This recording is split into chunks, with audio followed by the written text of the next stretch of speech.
કેમ છો દોસ્તો? મજામાં? આજના ક્લાસમાં આપણે ડિસ્કસ કરીશું એક્સેલનો માસ્ટર ક્લાસ, માઇક્રોસોફ્ટ એક્સેલનો માસ્ટર ક્લાસ. ઘણા બધા મિત્રોને એક્સેલમાં વર્ક કરવાની ફરજ પડતી હોય છે કે જરૂર પડતી હોય છે, પરંતુ કંઈક એવા શોર્ટકટ જે તમે નહીં જાણતા હોય તેના લીધે તમે કલાકો સુધી મહેનત કરતા રહેતા હશો, પણ પરિણામ તો બી એટલી એક્યુરેસીથી નહીં મળતું હોય. તો આજે હું તમને એવા અમુક શોર્ટકટ અને એવા હેક્સ એક્સેલ વિશે જણાવીશ જે કદાચ તમને ખબર નહીં હોય. ચલો તો આપણે શરૂઆત કરીએ છીએ શીટ નંબર 1થી. ઘણી વખત શું હોય છે કે આપણે એકનો એક ડેટા 2-3 જગ્યાએ કોપી પેસ્ટ કરવાનો હોય છે, અને કોપી પેસ્ટ કરતી વખતે આપણને એક્ઝેક્ટ જે જગ્યાએ પેસ્ટ કરવો હોય છે ત્યાં થઈ નહીં શકતો, કારણ કે ઘણી વખતે કર્સર ઉપર નીચે ટીક થઈ જાય છે અથવા આગળની કોલમ ઉડી જાય છે કે આવા બધા ઇસ્યુઝ થતા હોય છે આપણી સાથે. તો આજે આપણે એ જોઈશું કે ફક્ત માઉસની હેલ્પથી કેવી રીતે આપણે કોપી પેસ્ટ કરી શકીએ છીએ, અને એ બી કંટ્રોલ-C અને કંટ્રોલ-V વગર. હવે તમે વિચારશો કંટ્રોલ-C કંટ્રોલ-V વગર કેવી રીતે કોપી પેસ્ટ થાય છે? ઇઝીલી થાય છે. ચલો આજે તમને બતાવું. સૌથી પહેલાં તો મારી આ શીટ છે જેમાં મેં સેલરી શીટ બનાવી છે, એને મારે કોપી પેસ્ટ કરવી છે, પણ હું કંટ્રોલ-C કંટ્રોલ-V નહીં કરું. તો હું શું કરીશ? સૌથી પહેલાં તો આને સિલેક્શન કરીને રાઈટ ક્લિક કરીશ. ના, આનું સિલેક્શન કરો, પછી કંટ્રોલ કી જસ્ટ પ્રેસ કરી રાખો. તમે જેવી કંટ્રોલ કી પ્રેસ કરશો એટલે તમને કર્સરની બાજુમાં પ્લસની સાઇન દેખાવા લાગી હશે. હવે તમારે આ કોષ્ટકને જ્યાં પણ મૂકવા માંગો છો તમે ત્યાં જસ્ટ મૂકી દઈશ. દેખાય ફ્રેન્ડ્સ? કેટલું ઇઝીલી કોપી પેસ્ટ થઈ ગયું. આની સપોઝ તમારે બીજી કોપી બનાવી છે તો ફરીથી કંટ્રોલ દબાવો, ફરીથી કર્સરની આગળ પ્લસ સાઇન આવી ગઈ. હવે આને ઉચકીને બાજુમાં મૂકી દો, ફરીથી થઈ ગયું કોપી. તો કેટલું ઇઝી હતું. શું તમે આ જાણતા હતા? કોમેન્ટ કરીને જરૂરથી જણાવશો. હવે આપણે જઈ રહ્યા છીએ શીટ 2. આવી રહી આપણી શીટ 2. તો હવે આ શીટ બેઝિકલી બે અલગ અલગ એમ્પ્લોઈઝની છે. સપોઝ આ એમ્પ્લોય 1ની છે અને આ એમ્પ્લોઈઝ 2ની છે. હવે હું તમને એમ કહું કે તમારે આ બે શીટમાંથી અમુક ડેટા જ કોપી કરવા છે. જેમ કે એમ્પ્લોય 1નો તમારે જાન્યુઆરી, ફેબ્રુઆરી, માર્ચનો ડેટા જોઈએ છે, અને એમ્પ્લોય 2નો તમારે મે, જૂન, જુલાઈનો જોઈએ છે. તો હવે તમે શું કરશો? અહીંયાથી આ 3 મહિના માર્ક કરશો, અહીંયાથી આ 3 મહિના માર્ક કરશો, બંનેને કોપી કરીને એક શીટ બનાવશો. પણ આજે હું તમને કંઈક એવું બતાવીશ જેની અંદર તમારું કોપી કરેલું સેવ થઈ શકે છે. હવે તમે કહેતા હશો કે આ શું નવું આવ્યું, કોપી કરેલું કેવી રીતે સેવ થાય? આજે હું તમને બતાવીશ કે કેવી રીતે સેવ થાય. સૌથી પહેલાં તો મારે સપોઝ કે આ એમ્પ્લોય 1ની જે શીટ છે, આ જે એમ્પ્લોઈઝ છે, આપણે એને કલર આપી દઈએ જેથી આપણને અંદાજો આવે. આપણે એને લાઇટ બ્લુ કલર આપી દઈએ છીએ અને અહીંયાથી માર્ક કરી દઈએ, અને આમને આપણે યલો કલર આપી દઈશું અને એને ઓલ બોર્ડર માર્ક કરી દઈશું. અને થોડું બોલ્ડ કરી દઉં એટલે તમને વિડીયોમાં ક્લિયરિટી સારી મળે.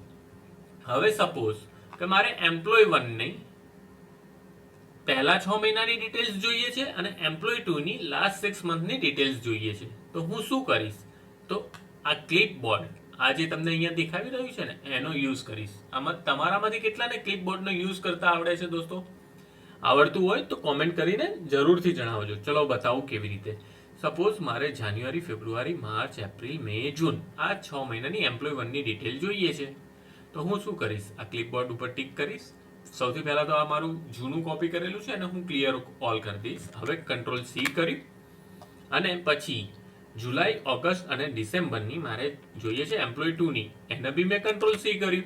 આ મારું બધું કોપી થઈ ગયું. હવે અહીંયા હું એને પેસ્ટ ઓલ આપીશ એટલે જો તમે જોઈ શકો છો બે કલર ડિફરન્સ સાથે બંને શીટ કોપી થઈ ગઈ. સપોઝ તમે અહીંયાથી ઇન્ડિવિજ્યુઅલી કરવા માંગો છો તો પણ તમે કરી શકો છો. હું ક્લિયર ઓલ કરી દઉં છું. સપોઝ તમારે આનો જાન્યુઆરીનો, માર્ચનો, મેનો, જુલાઈનો, સપ્ટેમ્બર અને નવેમ્બરનો ડેટા જોઈએ છે, તો બે કોલમ માર્ક કરવી પડશે.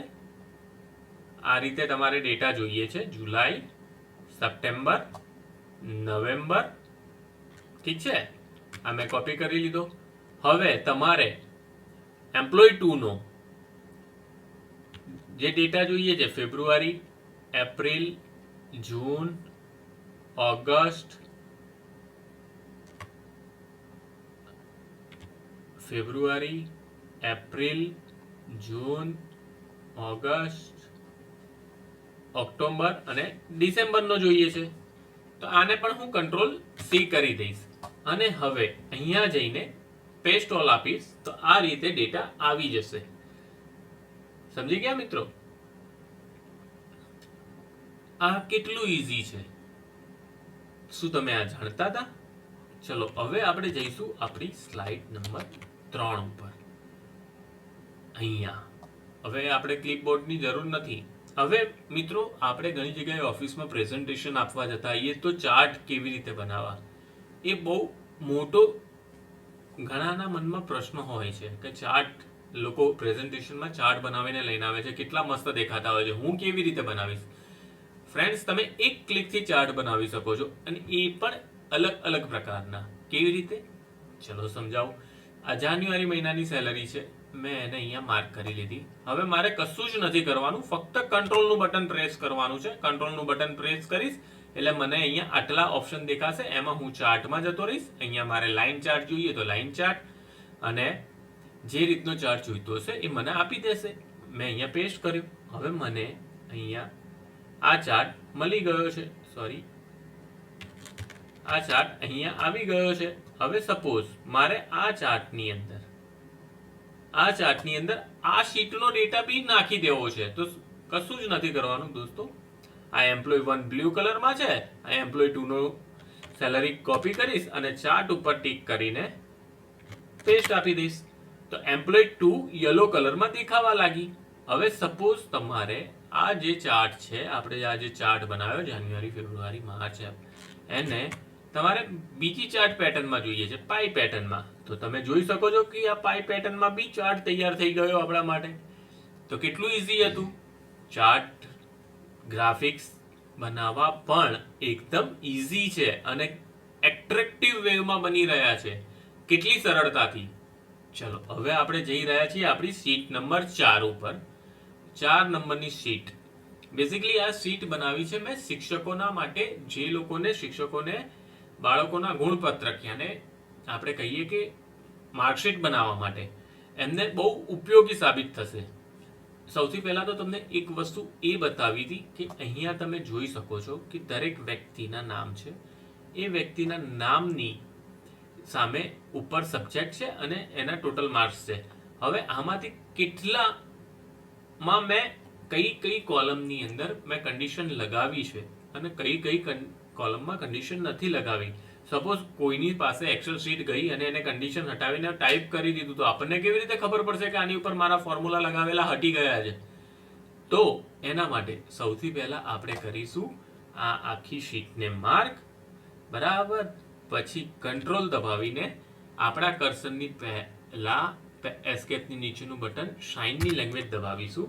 તો અહીંયા મને શો કરી દેશે મારા બધા ફોર્મ્યુલા. મેં જે ફોર્મ્યુલા લગાયા છે એ મને અહીંયા શો થઈ જશે, બરાબર મિત્રો. ફરીથી દબાવીશ એટલે હટી જશે. તો શું તમે આ ટ્રીક જાણતા હતા? હવે આપણે આ જે માર્ક કરેલું છે, સપોઝ કે મારે જે કન્ડિશન ફોર્મ્યુલા લગાવેલા છે એનો કલર ચેન્જ કરવો છે, તો આપણે કેવી રીતે કરીશું? તો આપણે અહીંયા આને સિલેક્ટ કરીશું અને પછી તો એ સિલેક્શન કરવા માટે આપણે શું કરીશું ફ્રેન્ડ્સ? આને સિલેક્ટ કરીને F5 દબાવીશું. અહીંયા સ્પેશિયલનું ઓપ્શન આવશે, એમાં ફોર્મ્યુલા ઉપર ટિક કરીને લોજિસ્ટિકને એરરને નીકાળી દઈશું, કારણ કે આપણા કોઈ ફોર્મ્યુલામાં એરર છે નહીં. હવે તમે જોઈ શકો છો કે ફક્ત ને ફક્ત ફોર્મ્યુલા લગાડેલી સ્વિચ કોલમ્સ અને રોઝ માર્ક થયેલી છે. હવે હું એનો કલર રેડ કરી દઈશ, જેથી મને ખબર પડી જશે કે મારા કેટલા કોલમની અંદર મેં ફોર્મ્યુલા લગાડેલો છે. તો આ કેટલું ઈઝી હતું. હવે એક બીજી વસ્તુ તમને સમજાવીશ. તમે મારું ડેસ્કટોપ જોઈ, હવે આ શોર્ટકટ તો મેં મૂકી દીધો, પણ એકચ્યુઅલમાં ફાઇલ કઈ જગ્યાએ છે એ મને ખબર નથી, અથવા મારા ડેસ્કટોપ ઉપરથી આ ફાઇલ ડિલીટ થઈ ગઈ, શોર્ટકટ ડિલીટ થઈ ગયો, તો હું એને કઈ જગ્યાએ જઈને શોધીશ? તો સૌથી પહેલા આપણે એક્સેલમાં જઈશું. અહીંયા જઈને આપણે ઇઝ ઇક્વલ ટુ લખીને સેલ લખીશું, ઠીક છે. પછી આપણે કૌંસ કરીશું એટલે તમને આટલા કન્ટેન્ટ દેખાશે. એમાં તમને અહીંયા ફાઇલ નેમ દેખાતું હશે ફ્રેન્ડ્સ. ફાઇલ નેમ ઉપર ડબલ ટિક કરીશું અને કૌંસ પૂરો કરીને એન્ટર મારીશું. તો હવે જ્યારે બી હું આ શીટ પ્રિન્ટ પણ કરીશ તો એની એક્ઝેક્ટ ફાઇલ લોકેશન મને અહીંયા જ દેખાશે. આનાથી ફાયદો શું થશે? આનાથી ફાયદો એ થશે કે ક્યારેક આપણે કોઈ વસ્તુની પ્રિન્ટઆઉટ કાઢીને મૂકી દઈએ છીએ અને પછી કોમ્પ્યુટરમાં મળતી નથી કે આ ફાઇલ ક્યાં પડી છે. એ વખતે આપણે એને શોધવામાં બહુ બધો ટાઈમ લાગે છે. તો આપણે પ્રિન્ટ કરતી વખતે આવા કોઈ અગત્યના ડોક્યુમેન્ટમાં આ કમાન્ડ મૂકીને પ્રિન્ટ કરીએ તો ઓલવેઝ આપણને ખબર રહે કે આપણી ફાઇલ ક્યાં પડી છે. ઠીક છે મિત્રો, ચલો હવે આપણે જઈ રહ્યા છીએ શીટ નંબર 5. આ શીટ છે બેઝિકલી નામની અને જોડે સરનેમ આપી છે. સપોઝ તમને એવું કહેવામાં આવે કે આમાંથી સરનેમ હટાવો તો તમે શું કરશો? તમે અહીંયા જશો, અહીંયા જઈને પટેલને ડિલીટ કરશો અને પછી એન્ટર મારશો.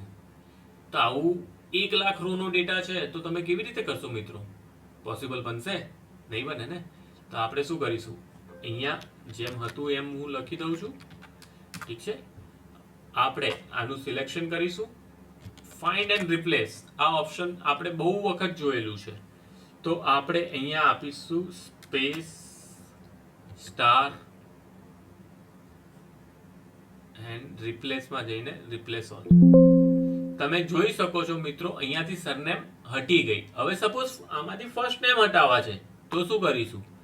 આ કોલમને સિલેક્ટ કરીશું, કંટ્રોલ F, રિપ્લેસમાં જઈશું. જે આપણે સ્પેસ આપીને ફૂદડી કરી હતી એની જગ્યાએ ફૂદડી પછી સ્પેસ કરીને રિપ્લેસ ઓલ કરીશું. તો તમે જોઈ શકો છો અહીંયા ફર્સ્ટ નેમ હટી ગયા. કેટલું ઈઝી હતું, શું તમે જાણતા હતા? તો મિત્રો અહીંયા આપણો એક્સેલનો આ માસ્ટર ક્લાસ પૂરો થાય છે. જો તમને આમાં ઇન્ફોર્મેટિવ લાગ્યું હોય અથવા આવા બીજા વિડીયો જોવા માંગતા હોય તો કોમેન્ટ કરીને જરૂર જણાવજો અને વિડીયોને લાઇક અને ચેનલને સબસ્ક્રાઇબ કરવાનું ભૂલતા નહીં.